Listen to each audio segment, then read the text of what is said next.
Bugungi nazariy darsimizda Gitdagi branching strategiyalari haqida gaplashamiz.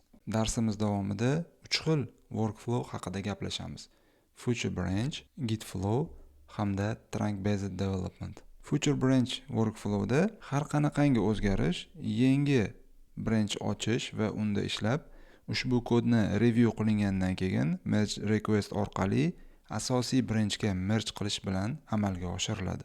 Git Flow usulida ishlanganda bir nechta doimiy branchlarimiz mavjud bo'ladi va o'zgarishlar eng quyi branchda qo'shimcha branch ochish va unga commitlar yaratish va ushbu commitlarni quyi branchga merge qilish bilan amalga oshiriladi.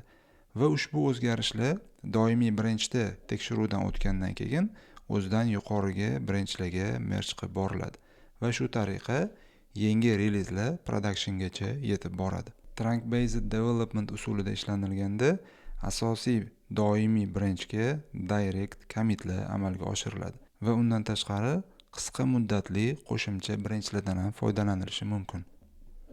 Ushbu slaydda har xil flow strategiyalarini taqqoslanganligini ko'rishimiz mumkin. Misol uchun ushbu strategiyalarda yaratiladigan branchlarning umri, release qanaqa qilinadi, qaysi jamoalarga to'g'ri keladi, CI/CD qanaqa bo'lishi kerakligi haqida ma'lumotlarni olishimiz mumkin.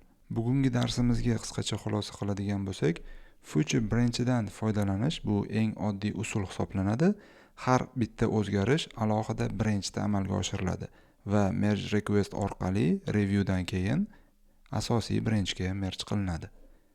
Git Flow usulida bo'lsa, bir nechta doimiy branchlarimiz bo'ladi va o'zgarishlar eng quyi branchdan turib yuqoriga qarab harakatlanadi va shu tariqa production branchimizga yetib boradi.